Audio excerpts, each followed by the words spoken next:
सोहळा म्हटल्यानंतर ज्यांचा सोहळा असतो त्यांच्यासाठी आणि त्यांच्या स्नेहीजनांसाठी हा सुखदुःखाचा एक मेळ झालेला असतो. त्यातून अनेकांना दैवून येतं. आता आपण इथे ज्या विद्यार्थिनी आजोबाईंकडून शिकून गेल्या त्यांच्या डोळ्यातून उघडलेले अश्रू पाहिले तर हा सोहळा म्हणता म्हणता एक आगळा वेगळा कार्यक्रम होऊन जातो. आज सेवापूर्ती म्हटल्यानंतर आपण प्रत्येक जण म्हणतो शिक्षक हा पेशा आहे.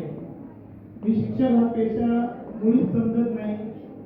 एक ज्ञानार्जनाचा रोज शिक्षक अंगीकारत असतात आणि ते ज्ञानार्जनाचे रोज आजोबाईंनी अंगीकारलं म्हणूनच आज या सोहळ्याला एक आगळं वेगळं रूप आलेलं आहे.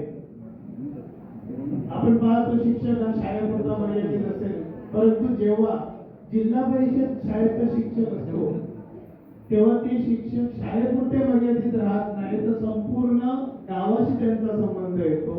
गावातील प्रत्येक उत्सव असो, कुठलाही कार्यक्रम असो, कोणाचाही घरगुती कार्यक्रम असो, लग्न सोहळा असो, तो शिक्षक त्या गावातला त्या संपूर्ण कुटुंबांशी जोडला जातो, संपूर्ण गावांशी जोडला जातो.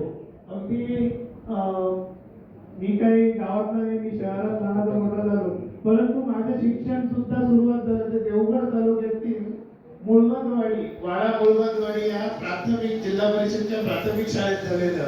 आणि त्यावेळी मी पाहिलं त्यावेळेचे शिक्षक जे होते ते सुद्धा संपूर्ण गावाशी एकरूप झालेले असायचे.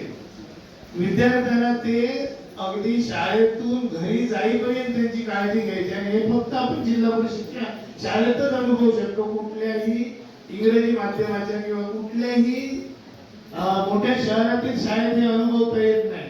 आणि हा अनुभव आज या गावाला गेली 13 वर्ष आणि पाळेकरवाडी शाळा, मी पाळेकरवाडी वगैरे सगळं फिरलेलो आहे. देवगड तालुक्यातला जन्म असल्यामुळे देवगड तालुक्यात मी अगदी खडाखडा गावं फिरलेलो आहे.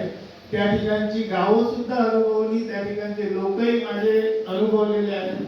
मी सगळीकडे फिरलो त्यावेळी फक्त तर शिक्षक हा गावातला शिक्षक गावाचा होऊन जातो. आणि त्यामुळे आज आजगावकरबाई ज्या ज्या गावात गेले त्या त्या गावाच्या झालेल्या आहेत.